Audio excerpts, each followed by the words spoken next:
ഇന്ന് നമ്മുടെ ഇടയിൽ ഒരുപാട് പേരിൽ മിക്ക തരത്തിലുള്ള ജീവിതശൈലി രോഗങ്ങളും കൂടി വരികയാണ്. അതിനൊരു ബേസ് ആയിട്ടുള്ള ഒരു കാരണം എന്ന് പറഞ്ഞിട്ടുണ്ടെങ്കിൽ നമ്മുടെ അമിതവണ്ണമാണ്. അപ്പോൾ എന്താണ് ഈ അമിതവണ്ണം, അല്ലെങ്കിൽ നമുക്ക് അമിതവണ്ണമുള്ളവർക്ക് അത് എങ്ങനെ കുറയ്ക്കാം, ഒരു ഹെൽത്തി ആയിട്ട് എങ്ങനെ കുറയ്ക്കാം എന്നൊക്കെ നമുക്ക് ഈ വീഡിയോയിലൂടെ നോക്കാം. ഞാൻ ഡോക്ടർ പ്രിയ, കലോഞ്ചി ഡയറ്റിലെ മെഡിക്കൽ ഓഫീസറാണ്. അപ്പോൾ എന്താണ് ഈ അമിതവണ്ണം എന്ന് നമുക്ക് ആദ്യം തന്നെ നോക്കാം.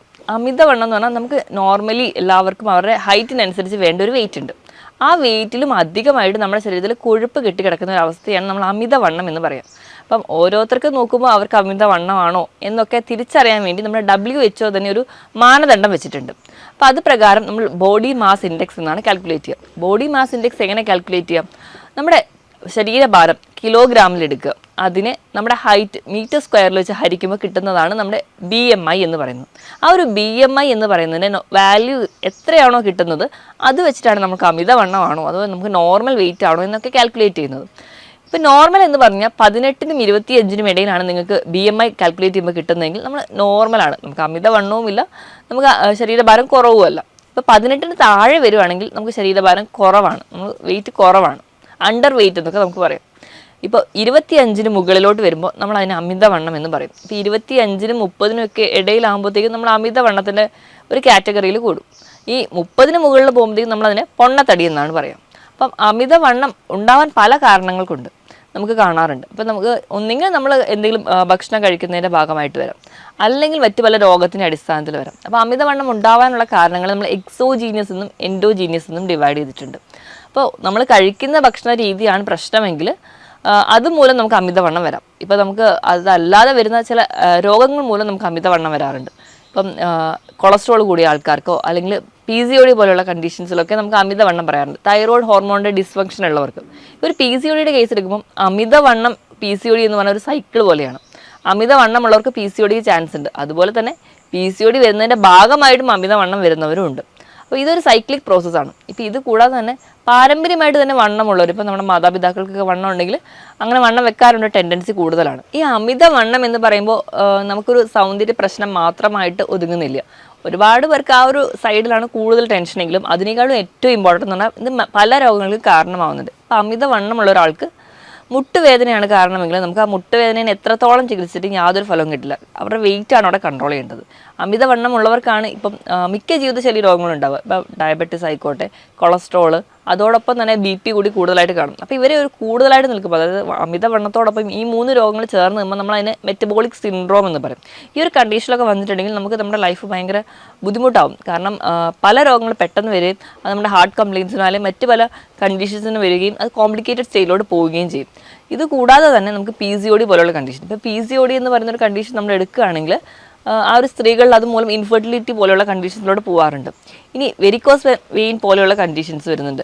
വെരിക്കോസ് വെയിൻ ഉണ്ടാവാൻ ഇവിടെ പറഞ്ഞ പോലെ അമിതവണ്ണം വരുന്നു, അതുപോലെ വെയിൻസിലുണ്ടാകുന്ന കംപ്രഷൻ, അങ്ങനെ നമുക്ക് അതിൻ്റേതായ ബുദ്ധിമുട്ടുകളുണ്ട്. ഇത് കൂടാതെ തന്നെ ഈ അമിതവണ്ണം നമുക്ക് മെൻ്റലി ഭയങ്കര ഇറിറ്റേറ്റഡ് ആയിരിക്കും. അത് കുറച്ചുകൂടി ഇൻട്രോവേർട്ട് ആയി പോവുകയും ആ ഒരു ഡിപ്രഷൻ പോലെയുള്ള കണ്ടീഷൻസിലോട്ട് പോകും. അപ്പോൾ എല്ലാ രീതിയിലും നോക്കിക്കഴിഞ്ഞാലും അമിതവണ്ണം ഭയങ്കര ബുദ്ധിമുട്ട് തന്നെയാണ്.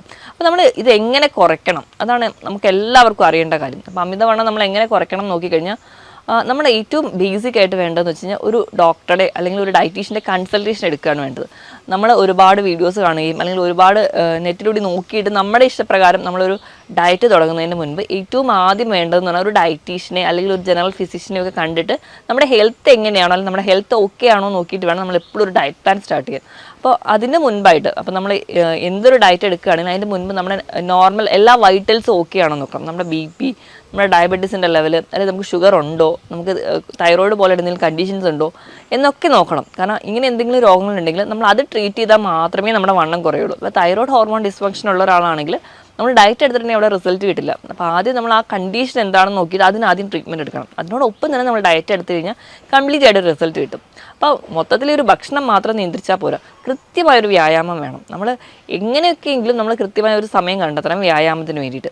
അപ്പം ആഴ്ചയിൽ ഒരു 5 ദിവസമെങ്കിലും ഒരു അരമണിക്കൂർ മുതൽ 3/4 മണിക്കൂർ വരെയെങ്കിലും ഏതെങ്കിലും തരത്തിൽ നമുക്ക് ഏത് തരത്തിലുള്ള വ്യായാമമാണെന്ന് നല്ലൊരു ഫിറ്റ്നസ്സോ സർട്ടിഫൈഡ് ആയിട്ടുള്ള ഫിറ്റ്നസ് ട്രെയിനറിൻ്റെ അടുത്തോ അല്ലെങ്കിൽ നമ്മുടെ ഒരു ഡോക്ടറെ അടുത്തോ കൺസൾട്ടൻറ്റിൻ്റെ അടുത്തോ ചോദിച്ചതിന് ശേഷം കൃത്യമായിട്ട് വ്യായാമം കൂടി ഉണ്ടെങ്കിൽ നമുക്ക് ഈസി ആയിട്ട് വെയിറ്റ് കുറയ്ക്കാൻ പറ്റും. ഇപ്പോൾ ഒരു 100 കിലോ ഉള്ള ഒരാൾക്കാണെങ്കിൽ ഒരു 65 കിലോ വരെയെങ്കിലുമൊക്കെ സുഖമായിട്ട് കുറയ്ക്കാൻ നമുക്ക് ഈ ഒരു ഡയറ്റിലൂടെ തന്നെ ചെയ്യാൻ പറ്റും.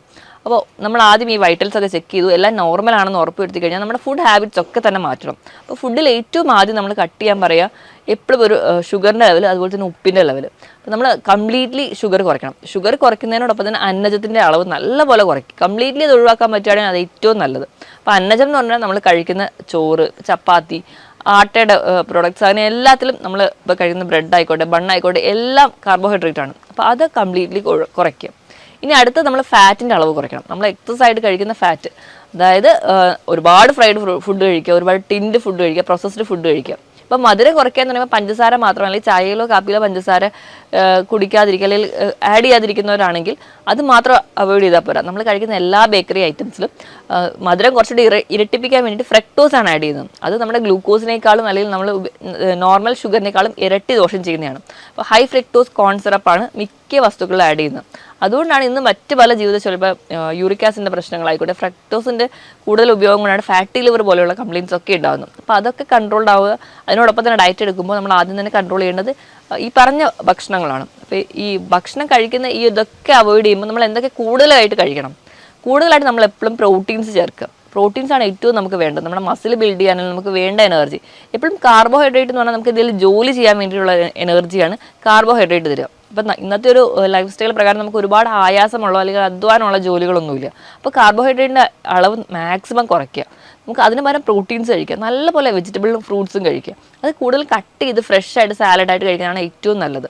നമ്മൾ ജ്യൂസാക്കി കഴിക്കുമ്പോൾ വീണ്ടും പഞ്ചസാര ആഡ് ചെയ്യുന്നു, അതിലുള്ള ഫൈബറൊക്കെ നഷ്ടപ്പെടുന്നു. അപ്പോൾ ജ്യൂസാക്കി കഴിക്കാതെ മാക്സിമം കട്ട് ചെയ്ത് കഴിക്കാൻ വേണ്ടി ശ്രദ്ധിക്കുക. ഇപ്പോൾ സീസണൽ ആയിട്ടുള്ള നമ്മുടെ വീട്ടിലേക്കുള്ള പച്ചക്കറികളോ അല്ലെങ്കിൽ നമ്മുടെ നാട്ടിലേക്കുള്ള ഫ്രൂട്ട്സൊക്കെ കൂടുതലായിട്ട് കഴിക്കാൻ വേണ്ടി ശ്രദ്ധിക്കുക. അപ്പോൾ നമുക്ക് അതുവഴി ഉണ്ടാകുന്ന കുറേ വിഷാംശമൊന്നും നമ്മുടെ വയറിലെത്താതിരിക്കുകയും നമ്മുടെ ബോഡീനെ പ്രൊട്ടക്റ്റ് ചെയ്യാൻ പറ്റും.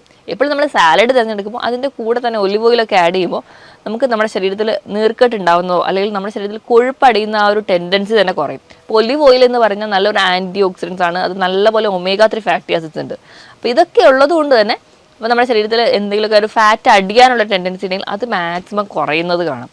അപ്പം ഭക്ഷണത്തിൽ ഈ ഒരു രീതിയിലോട്ട് മാറ്റും. ഇപ്പം നമ്മൾ ഒരു ഫുഡ് കഴിക്കുന്ന ഒരു പാറ്റേൺ എടുക്കുകയാണെങ്കിൽ, ഇപ്പം നോർമലി നല്ലപോലെ ഹെവി ആയിട്ട് ഫുഡ് കഴിക്കുന്ന ഒരാളാണെങ്കിൽ ഒറ്റയടിക്ക് ഇതെല്ലാം കട്ട് ചെയ്യാൻ നമുക്ക് പാടായിരിക്കും. അപ്പോൾ നമ്മുടെ പ്ലേറ്റിനെ തന്നെ ഒന്ന് സെറ്റ് ചെയ്യുക എന്ന് നോക്കുമ്പോൾ നോർമലി ഒരു പ്ലേറ്റ് എടുക്കുകയാണെങ്കിൽ അതിൽ ഹാഫ് പോർഷൻ നമ്മൾ പ്രോട്ടീനിലോട്ട് കൊണ്ടുവരും. പ്രോട്ടീൻ നമ്മൾ പയറ്, കടല, പരിപ്പ്, ഇറച്ചി, മീൻ, മുട്ട, ഇതെല്ലാം പ്രോട്ടീൻസിൽ വരും. അപ്പോൾ വെജിറ്റബിൾ ആയിക്കോട്ടെ അല്ലെങ്കിൽ നോൺ വെജ് ആയിക്കോട്ടെ, പ്രോട്ടീൻസ് അര ഭാഗമെങ്കിലും പ്രോട്ടീൻസ് തന്നെ കഴിക്കുക. ഒരു 1/4 ഭാഗം വെജിറ്റബിൾസിനും ഫ്രൂട്ട്സിനും കൊടുക്കുക. ബാക്കി ഒരു 1/4 ഭാഗം മാത്രം, അത് ഒരു പിടി ചോറൊക്കെ മാക്സിമം ആ ഒരു കുറച്ചുകൊണ്ട് വരുന്ന ആദ്യ ഘട്ടത്തിൽ നമുക്ക് കഴിക്കാവുന്നതാണ്. എപ്പോഴും കഴിക്കുന്നുണ്ടെങ്കിൽ തന്നെ ഒരു കുത്തരി തിരഞ്ഞെടുക്കാൻ വേണ്ടി നോക്കുക. കാരണം അതിലൂടെ നമുക്ക് കുറച്ച് ഫൈബർ കിട്ടുമല്ലോ. അപ്പം അത് കഴിഞ്ഞ് നോർമലി അത് കുറച്ചുകൊണ്ട് വരും. ഇപ്പം ചോറിന് പകരം ചപ്പാത്തി കഴിക്കുന്നവരാണെങ്കിൽ 1-2 ചപ്പാത്തിയൊക്കെ ആദ്യ സമയങ്ങളിൽ കഴിക്കാം. കാലക്രമേണ കാർബോഹൈഡ്രേറ്റിൻ്റെ ലെവൽ നല്ലപോലെ കുറച്ചുകൊണ്ട് വരാൻ നിങ്ങൾ ശ്രമിക്കണം. അപ്പോൾ ഒരുപാട് ആൾക്കാരും പറയാറുള്ളതാണ്, ഡയറ്റ് ചെയ്യണമെന്ന് ഭയങ്കര ആഗ്രഹമുണ്ട്, വെയിറ്റ് കുറയ്ക്കാൻ ഭയങ്കര ആഗ്രഹമുണ്ട്, പക്ഷേ എനിക്ക് വിശപ്പ് കൺട്രോൾ ചെയ്യാൻ പറ്റുന്നില്ല, ഭക്ഷണം കുറയ്ക്കുമ്പോഴത്തേക്ക് ഭയങ്കരമായിട്ട് വിശക്കുന്നു എന്നുള്ളത്. അപ്പോൾ നമുക്ക് ഈ ഒരു അമിതവണ്ണം ഉണ്ടാവാനുള്ള ഒരു മെയിൻ കാരണം എന്ന് പറഞ്ഞാൽ നമ്മൾ വിശക്കാതെ തന്നെ ഭക്ഷണം കഴിക്കുക എന്നുള്ളതാണ്. നമുക്ക് ഇന്നൊക്കെ എന്ന് പറഞ്ഞു കഴിഞ്ഞാൽ പട്ടിണിയൊന്നുമില്ല, ധാരാളം ഭക്ഷണം കഴിക്കാനുണ്ട്. അപ്പോൾ നമ്മൾ ഇടയിൽ ഇങ്ങനെ ഭക്ഷണം കഴിച്ചുകൊണ്ടേയിരിക്കും. ഇതാണ് പ്രത്യേകിച്ച് വലിയ ജോലിയൊന്നുമില്ല, ഒരു സെഡൻറ്ററി ലൈഫും കൂടിയായിരിക്കും. അതാണ് നമുക്ക് അമിതവണ്ണം ഉണ്ടാവാനുള്ള കാരണം. അപ്പോൾ നമ്മൾ കൃത്യമായിട്ട് ഭക്ഷണം കഴിക്കാൻ വേണ്ടി ഒരു ടൈം ടേബിൾ സെറ്റ് ചെയ്യുക. കൃത്യമായിട്ട് ഇപ്പോൾ നമ്മൾ 3 മീലാണ് മെയിനായിട്ടുള്ള 3 മീലാണ് നമ്മൾ മലയാളികൾ കൂടുതലായിട്ട് കഴിക്കുക. രാവിലത്തെ ബ്രേക്ക്ഫാസ്റ്റ്, ഉച്ചത്തെ ലഞ്ച്, രാത്രിത്തെ ഡിന്നർ. അപ്പോൾ ഈ മീൽസിനെ കട്ട് ചെയ്തിട്ട് പല തവണകൾ കുറച്ചുകൂടെ കൂട്ടുക, ക്വാണ്ടിറ്റി കുറച്ചുകൂടെ കുറയ്ക്കുക, നല്ല ക്വാളിറ്റിയുള്ള ഭക്ഷണവും കഴിക്കുക. എങ്കിൽ ഡയറ്റ് ചെയ്യാൻ നമുക്ക് ഈസി ആയിരിക്കും. അപ്പോൾ നമ്മൾ ഇടയിൽ രാവിലത്തെ ബ്രേക്ക്ഫാസ്റ്റ് കഴിഞ്ഞ് ഒരു 11 മണിക്ക് ചെറിയൊരു സ്നാക്ക് ടൈം കൊടുക്കുക. അത് കഴിഞ്ഞ് ഉച്ചയ്ക്കത്തെ ലഞ്ച്, വൈകുന്നേരം ഒരു ടീ ടൈം കൊടുക്കുക, അതിന് കഴിഞ്ഞിട്ട് ഒരു ഡിന്നർ. അപ്പോൾ നമ്മൾ ഈ 11 മണിക്കത്തെയും വൈകിട്ടത്തെയും ആ ഒരു ഇതെന്ന് പറഞ്ഞിട്ടുണ്ടെങ്കിൽ നമ്മൾ എപ്പോഴും ഒരു ജങ്ക് ഫുഡാണ് കൂടുതലാണ് കഴിക്കുക. അതിന് പകരം അത് കുറച്ചുകൂടി ഹെൽത്തി ആക്കാൻ വേണ്ടി ആ ഒരു 11 മണിക്കും നമ്മളതുപോലെ വൈകിട്ട് 4 മണിക്കും കഴിക്കുന്നത് എപ്പോഴും ഒരു നട്ട്സോ ഒരു ബൗൾ സാലഡോ ആ ഒരു രീതിയിലേക്ക് മാറ്റുക. ഇനി നിങ്ങൾക്ക് എത്ര ഭക്ഷണം കഴിച്ചിട്ട് നിങ്ങൾക്ക് വിശക്കുന്നു അല്ലെങ്കിൽ നിങ്ങൾക്ക് ഡയറ്റ് ചെയ്യാൻ പറ്റുന്നില്ല എന്നൊക്കെ ഉണ്ടെങ്കിൽ നിങ്ങൾ ഈ ഇടയിൽ കഴിക്കുന്ന ഭക്ഷണം കുറച്ചുകൂടെ ഫൈബർ റിച്ച് ആയിരിക്കും, അല്ലെങ്കിൽ കുറച്ചുകൂടെ വാട്ടർ കണ്ടന്റ് ഉള്ള ഫുഡുകൾ കഴിക്കുക. എങ്കിൽ നിങ്ങൾക്ക് വിശപ്പ് കുറച്ചും കൂടി കുറയും. ഇപ്പോൾ നമ്മൾ ക്യുക്കമ്പറൊക്കെ, നമ്മൾ സാലഡ് വെള്ളരിയൊക്കെ കൂടുതലായിട്ട് കഴിക്കാൻ പറയുന്നതിന് ഒരു വലിയ കാരണം എന്ന് പറഞ്ഞിട്ടുണ്ടെങ്കിൽ ഇത് ധാരാളം ഫൈബേഴ്സ് ഉണ്ട്, ധാരാളം തന്നെ വെള്ളത്തിൻ്റെ അളവും നമുക്ക് ഉണ്ട്. അതുകൊണ്ട് തന്നെ നമ്മുടെ മെറ്റബോളിക് ആക്ടിവിറ്റി ഒക്കെ പെട്ടെന്ന് തന്നെ കൂട്ടി നമ്മുടെ ആ ഒരു ഫാറ്റ് ബേൺ ചെയ്ത് കഴിയുന്നത് കാണാം. അപ്പോൾ കൂടുതൽ സാലഡൊക്കെ കഴിക്കാൻ പറയുന്നത് ഇതുകൊണ്ട് തന്നെയാണ്. അപ്പോൾ ഇങ്ങനെയൊക്കെ ഒരു ഭക്ഷണം മാറ്റുകയാണ്. അതുപോലെ തന്നെ നമ്മൾ ഭക്ഷണം കഴിക്കുന്നതിന് മുൻപ് ഒന്നോ രണ്ടോ മുട്ട കഴിക്കണം. ഇപ്പോൾ നമ്മൾ ഉച്ചത്തെ ഒരു ഭക്ഷണം കുറച്ച് ഹെവി ആയിട്ട് കഴിക്കുന്ന ആൾക്കാരാണെങ്കിൽ ഡയറ്റിൻ്റെ തുടക്കത്തിൽ നമ്മൾ ഒന്നോ രണ്ടോ മുട്ട ഭക്ഷണത്തിന് കുറച്ച് മുൻപായിട്ട് കഴിക്കുക, അല്ലെങ്കിൽ ഒരു ബൗൾ സാലഡ് കഴിക്കുക, ഒരു 2 ഗ്ലാസ് വെള്ളം കുടിക്കുക. ഇങ്ങനെ ഏതെങ്കിലും ഒരു മെത്തേഡ് എടുക്കുകയാണെങ്കിൽ നമുക്ക് അത്രയ്ക്കൊന്നും ആ ഒരു ഉച്ച സമയത്ത് വിശക്കില്ല. അപ്പോൾ അങ്ങനെ വിശപ്പ് കുറയുമ്പോൾ നമ്മൾ എടുക്കുന്ന ഫുഡിൻ്റെ ക്വാണ്ടിറ്റി കുറയും. അങ്ങനെ നമുക്ക് നല്ല പോലെ തന്നെ നമ്മുടെ വെയിറ്റ് കുറയുന്നതായിട്ട് കാണാൻ പറ്റും. ഇനി ഇതിനോടൊപ്പം തന്നെ കൃത്യമായിട്ടൊരു വ്യായാമം കൂടി വേണം. വ്യായാമം നമ്മുടെ ബോഡിക്ക് പറ്റുന്നത്, അല്ലെങ്കിൽ നമ്മുടെ ഫിസിക്കൽ ആക്ടിവിറ്റിക്ക് പറ്റുന്ന രീതിയിലുള്ള വ്യായാമം തിരഞ്ഞെടുക്കുക. അത് ഏത് തരത്തിലുള്ള വ്യായാമമാവും. ഇനിയിപ്പോൾ വ്യായാമത്തിനൊന്നും സമയമില്ലാത്തവരാണ് എന്ന് എല്ലാവരും തന്നെ പറയാറുണ്ട്. അപ്പോൾ അങ്ങനെ പറയുമ്പോൾ അവർക്ക് എന്തെങ്കിലും എയറോബിക് എക്സസൈസുകളോ അല്ലെങ്കിൽ വീട്ടിൽ തന്നെ നമ്മുടെ റൂമിനുള്ളിൽ നിന്ന് ഒരു പാട്ടിട്ട് ഡാൻസ് ചെയ്യുകയാണെങ്കിൽ തന്നെ അത് തന്നെ ഏറ്റവും നല്ലൊരു വ്യായാമമാണ്. അവിടെ തന്നെ ഒരുപാട് ഫാറ്റ് ബേൺ ചെയ്യുന്നുണ്ട്. അപ്പം അങ്ങനെയുള്ള എയറോബിക് എക്സസൈസുകൾ നിങ്ങൾക്ക് ചെയ്യാം. ഇതൊന്നും അല്ലെങ്കിലും ഇപ്പോൾ ഇതൊന്നും ചെയ്യാൻ പറ്റാത്തവരാണെങ്കിൽ നിങ്ങൾ രാവിലെ ജോലിക്ക് പോകുമ്പോൾ ലിഫ്റ്റിന് ഡിപ്പെൻഡ് ചെയ്യുന്നുണ്ടെങ്കിൽ അതിന് പകരം നിങ്ങൾ സ്റ്റെയർ യൂസ് ചെയ്യാം. അതുപോലെ തന്നെ നമ്മൾ ഫോണിലൊക്കെ ഒരുപാട് നേരം സംസാരിക്കുന്ന ആൾക്കാരാണെങ്കിൽ നടന്നുകൊണ്ട് ഫോൺ ചെയ്യുക. ഇപ്പം നമുക്ക് എല്ലാവർക്കും അറിയാം, അപ്പോൾ നമുക്ക് ഫാൻ വർക്ക് ചെയ്യണമെങ്കിലോ TV വർക്ക് ചെയ്യണമെങ്കിൽ എല്ലാം റിമോട്ട് കൺട്രോളാണ്. അപ്പോൾ മാക്സിമം ഈ ഒരു ടൈമിലെങ്കിലും കുറച്ചെങ്കിലും നടക്കാൻ വേണ്ടിയിട്ട് റിമോട്ട് കൺട്രോളിനെ ഡിപ്പെൻഡ് ചെയ്യാതെ നമ്മൾ നടന്ന് പോയി സ്വിച്ച് ഓഫ് ചെയ്യുകയൊക്കെ ചെയ്യാൻ ശ്രമിക്കുക. ഇങ്ങനെയെങ്കിലും കുറച്ചെങ്കിലും ഒരു വ്യായാമം ഉണ്ടായി കഴിഞ്ഞാൽ ഒരു പരിധി വരെ നമ്മുടെ ഫാറ്റൊക്കെ ബേൺ ചെയ്യുന്നത് കാണാൻ പറ്റും. ഇനി ഈ ഒരു പറഞ്ഞ രീതിയിലുള്ള വ്യായാമം, ഈ പറഞ്ഞ രീതിയിലുള്ള ഫുഡ് കൺട്രോളൊക്കെ ചെയ്യുക. അതിനോടൊപ്പം തന്നെ ചെറിയ ടിപ്സുകൾ പറഞ്ഞുതരാം. അതിൽ ഒന്നാമത്തേതുണ്ടെങ്കിൽ ചെറുനാരങ്ങ ആണ് നമ്മൾ യൂസ് ചെയ്യുന്നത്. നമുക്ക് പെട്ടെന്നൊരു ഫംഗ്ഷൻ വരുമ്പോൾ വെയിറ്റ് കുറയ്ക്കാനൊക്കെ ആണെങ്കിൽ നമ്മുടെ ചെറുനാരങ്ങ ഭയങ്കര യൂസ്ഫുള്ളാണ്. പക്ഷേ നമ്മൾ യൂസ് ചെയ്യേണ്ട രീതി എങ്ങനെയാണെന്ന് നോക്കാം. 1 ലിറ്റർ വെള്ളം എടുക്കുക, അതിലേക്ക് ഒരു ചെറുനാരങ്ങ, ചെറിയ ചെറുനാരങ്ങയാണെങ്കിൽ ഒന്ന്, വലുതാണെങ്കിൽ ഒരു പകുതി എടുക്കുക, നല്ലപോലെ പിഴിഞ്ഞ് അതിനോടൊപ്പം തന്നെ ഇഞ്ചി കൂടി ചതച്ചിടുക. നമ്മളിത് രാവിലെ വെറും വയറ്റിൽ കുടിക്കാം. പക്ഷേ അസിഡിറ്റി പോലെയുള്ള പ്രശ്നങ്ങളുള്ളവരാണെങ്കിൽ രാവിലെ വെറും വയറ്റിൽ കുടിക്കേണ്ട, പല തവണകളിലായിട്ട് ഒരു ദിവസം കുടിക്കുക. ആഴ്ചയിൽ ഒരു 3 ദിവസമെങ്കിലും ഇങ്ങനെ ചെയ്യുകയാണെങ്കിൽ നമുക്ക് വെയിറ്റ് ഗെയിൻ നല്ല പോലെ കുറയുന്നതായിട്ട് കാണാൻ പറ്റും. കാരണം ഇത് ഫാറ്റ് ബേൺ ചെയ്യാനും നമ്മുടെ മെറ്റബോളിക് ആക്ടിവിറ്റി ഒക്കെ കൂടുന്നതായിട്ട് കാണാം. ഇത് പെട്ടെന്നുണ്ടാകുന്ന ഒരു വെയിറ്റ് ലോസിന് വേണ്ടിയിട്ട് മാത്രം ഡിപ്പെൻഡ് ചെയ്യുക. കണ്ടിന്യൂസ്ലി ഇത് യൂസ് ചെയ്യുന്നത് അത്ര നല്ലതല്ല. നമുക്ക് അസിഡിറ്റി പോലുള്ള പ്രശ്നങ്ങൾ ഉണ്ടാകാനുള്ള ചാൻസ് വളരെ കൂടുതലാണ്. ഇനി രണ്ടാമത് പറഞ്ഞാൽ ജീരകം ഇട്ട് തിളപ്പിച്ച വെള്ളം. അപ്പോൾ നമ്മളൊരു 250 ml, അതായത് 1/4 ലിറ്ററോളം വെള്ളം എടുക്കുക, ഒരു നുള്ളു ജീരകം ഇട്ട് നല്ലപോലെ തിളപ്പിച്ച് ആ വെള്ളം നമ്മൾ സ്ഥിരമായിട്ട് കുടിക്കുകയാണെങ്കിൽ ഇത് നമ്മുടെ ഫാറ്റ് ബേൺ ചെയ്യാൻ സഹായിക്കും. ജീരകത്തിൽ തൈമോൾ എന്ന് പറയുന്നൊരു കണ്ടന്റ് ഉണ്ട്. ഈ തൈമോൾ എന്ന് പറയുന്ന കണ്ടന്റ് നമ്മുടെ പാൻക്രിയാസിൻ്റെ ആക്ടിവിറ്റി സ്റ്റിമുലേറ്റ് ചെയ്യും. അപ്പോൾ നമ്മുടെ വെയിറ്റ് കുറയും. ഇപ്പം നമുക്ക് ഡയബറ്റീസ് പോലെയുള്ള പ്രശ്നമുള്ളവരാണെങ്കിൽ അതും നല്ല രീതിയിൽ കൺട്രോൾ ആവാൻ പറ്റുന്നൊരു ഡ്രിങ്കാണിത്. അപ്പോൾ നമുക്ക് ഇത് ഡിപ്പെൻഡ് ചെയ്യാം. ഇനി മൂന്നാമതായിട്ട് സിനമാൾഡിഹൈഡ് കണ്ടന്റ് ഉള്ള കറുകപ്പട്ട ഇട്ട് തിളപ്പിച്ച വെള്ളം കുടിക്കാം. അപ്പോൾ കറുകപ്പട്ട നിങ്ങൾക്ക് ഒന്നുകിൽ പൊടിയായിട്ട് ഒരു നുള്ള ആഡ് ചെയ്ത്, അല്ലെങ്കിൽ ചെറിയ രീതിയിൽ ഒരു കഷ്ണം ആഡ് ചെയ്ത് നല്ലപോലെ വെള്ളം തിളപ്പിച്ച് അത് നിങ്ങൾക്ക് ദിവസവും മാറി മാറി കുടിക്കാവുന്നതാണ്. ഈ ഒരു സിനമാൾഡിഹൈഡ് എന്ന് പറയുന്ന കണ്ടന്റ് ഫാറ്റ് ബേൺ ചെയ്യാൻ നല്ല ഒരു മാർഗ്ഗമാണ്. അപ്പോൾ നമ്മുടെ എക്സസൈഡ് വരുന്ന ഫാറ്റ് അത് കുറയ്ക്കുന്നുണ്ട്. അതുപോലെ തന്നെ അതിൻ്റെ ഒരു എൻസൈമാറ്റിക് ആക്ടിവിറ്റി മൂലം നമ്മുടെ ശരീരത്തിൽ ഫാറ്റ് ഡിപ്പോസിറ്റ് ചെയ്യാനുള്ള ടെൻഡൻസി ഉണ്ടെങ്കിൽ അതും കുറയുന്നതായിട്ട് കാണാൻ പറ്റും. ഇനി നാലാമതായിട്ട് ആപ്പിൾ സിഡർ വിനെഗർ. ഇതും അസിഡിറ്റി പോലെയുള്ള പ്രശ്നമുള്ളവർക്കാണെങ്കിൽ കണ്ടിന്യൂസ്ലി യൂസ് ചെയ്യുന്നത് അത്ര നല്ലതല്ല.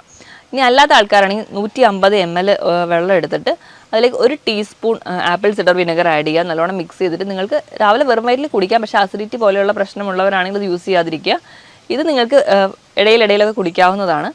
അങ്ങനെ ചെയ്ത് കഴിഞ്ഞാലും നിങ്ങൾക്ക് ഒരു പരിധി വരെ ഫാറ്റ് ബേൺ ചെയ്യുന്നത് കാണാം. പക്ഷെ കണ്ടിന്യൂസ്ലി ഇതൊക്കെ യൂസ് ചെയ്യുമ്പോൾ നമ്മുടെ ഇനാമൽ, നമ്മുടെ പല്ലിന് ചെറിയ കേട് വരാനൊക്കെയുള്ള ചാൻസുകളുണ്ട്.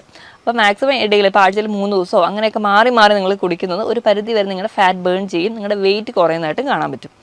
ഇനി ഇപ്പോൾ ചില ആൾക്കാർക്ക് പ്രശ്നം എന്ന് വെച്ച് കഴിഞ്ഞാൽ വയറിൻ്റെ ഭാഗത്ത് അല്ലെങ്കിൽ ഇടുപ്പിൻ്റെ ഭാഗത്താണ് കൂടുതൽ കൊഴുപ്പെങ്കിൽ അവർക്ക് ചെയ്യാൻ പറ്റുന്ന ചില എക്സസൈസുകൾ നമുക്ക് നോക്കാം. ഒന്നാമതായിട്ട് ബ്രീത്തിങ് എക്സസൈസ്. എവിടെയെങ്കിലും നിവർന്നിരുന്നിട്ട് ശ്വാസം പതിയെ ഉള്ളിലോട്ട് എടുക്കുക, പതിയെ റിലാക്സ് ചെയ്യുക.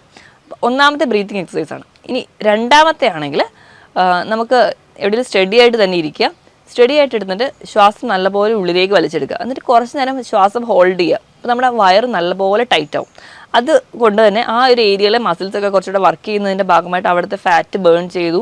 അതിൻ്റെ ഭാഗമായിട്ട് നമുക്ക് ആ ഒരു ഏരിയയിൽ മസിൽസ് കുറയുന്നതിന് അല്ലെങ്കിൽ ആ ഒരു വർക്ക് കാരണം അവിടുത്തെ ഫാറ്റ് ബേൺ ചെയ്യുന്നത് കൊണ്ട് തന്നെ ആ ഒരു ഏരിയയിൽ തടി കുറയുന്നതായിട്ട് കാണാൻ പറ്റും. ഇനി ഒരു 15 സെക്കൻഡൊക്കെ ഇങ്ങനെ ഹോൾഡ് ചെയ്തിടുക, പിന്നെ റിലാക്സ് ചെയ്യുക, നോർമൽ ബ്രീത്തിങ്ങിലോട്ട് വരിക. ഒരു 15 തവണയെങ്കിലും ഇതേ പ്രോസസ്സ് തന്നെ കണ്ടിന്യൂ ചെയ്യുക, പിന്നെ നോർമൽ ബ്രീത്തിങ്ങിലോട്ട് വരിക. അത് കഴിഞ്ഞ് വീണ്ടും ഒരു 15ൻ്റെ സെറ്റ് എടുക്കുക. അങ്ങനെ ഒരു 30 തവണയെങ്കിലും ഒരു ദിവസം ചെയ്യുന്നത് നമ്മുടെ ആ ഒരു വയറിൻ്റെ ഭാഗത്തുള്ള കൊഴുപ്പ് അഴിയുന്നതിന് കാരണമാകും. ഇനി മൂന്നാമത്തേത് നമുക്ക് പ്ലാങ്ക് ചെയ്യുക. പ്ലാങ്ക് എക്സസൈസ് ചെയ്യുമ്പോഴും ആ ഒരു വയറിൻ്റെ ഏരിയയിൽ ഉണ്ടാകുന്ന മസിൽസൊക്കെ എൻഗേജ്ഡ് ആവുന്നതുകൊണ്ട് അവിടുത്തെ ഫാറ്റ് പെട്ടെന്ന് ബേൺ ചെയ്യുന്നതാണ്. ഈ തരത്തിലുള്ള വ്യായാമങ്ങൾ ചെയ്യുക. പറഞ്ഞ രീതിയിൽ എന്തെങ്കിലും ഒരു ജോഗിങ്ങോ അല്ലെങ്കിൽ നീന്തൽ അല്ലെങ്കിൽ നമുക്ക് സൈക്ലിങ് ഇങ്ങനെ എന്തെങ്കിലുമുള്ള വ്യായാമങ്ങൾ കൂടി ചെയ്യുകയാണെങ്കിൽ നമ്മുടെ ഫാറ്റ് പെട്ടെന്ന് ബേൺ ചെയ്യും. അതോടൊപ്പം തന്നെ ഈ പറഞ്ഞ രീതിയിലൊക്കെ ഒരു കൃത്യമായ ഒരു ഡയറ്റീഷ്യൻ്റെ അണ്ടറിൽ തന്നെ നിങ്ങൾ ഡയറ്റ് ഒരു കൃത്യമായ ഒരു ചാർട്ടിലൂടെ തന്നെ ഡയറ്റ് കൂടി എടുക്കുകയാണെങ്കിൽ നല്ല രീതിയിൽ വെയിറ്റ് കുറയും. വെയിറ്റ് കുറഞ്ഞു കഴിഞ്ഞാൽ തന്നെ മിക്ക രോഗങ്ങളെ നമുക്ക് കൺട്രോളോട് കൊണ്ടുവരാനും പറ്റും. നമ്മൾ മെഡിസിൻസിനെ ഡിപ്പെൻഡ് ചെയ്ത് പല രോഗങ്ങൾക്കും പല രീതിയിലുള്ള മെഡിസിൻസിൻ്റെ കൺട്രോളോട് പോകുന്നതിൻ്റെ മുൻപ് നമുക്ക് ഈ പറഞ്ഞ രീതിയിൽ നമ്മുടെ ലൈഫ് സ്റ്റൈൽ മോഡിഫൈ ചെയ്യുകയാണെങ്കിൽ ഹെൽത്തി ആയിട്ട് ഇരിക്കാൻ പറ്റും. ഞാൻ ഈ പറഞ്ഞ കാര്യത്തിൽ എന്തെങ്കിലും ഡൗട്ട് ഉണ്ടെങ്കിൽ താഴെ കാണുന്ന നമ്പറിൽ കോൺടാക്ട് ചെയ്യുക. മറ്റൊരു ഹെൽത്ത് ടോപ്പിക്കുമായിട്ട് വീണ്ടും കാണുന്നവരെ നന്ദി.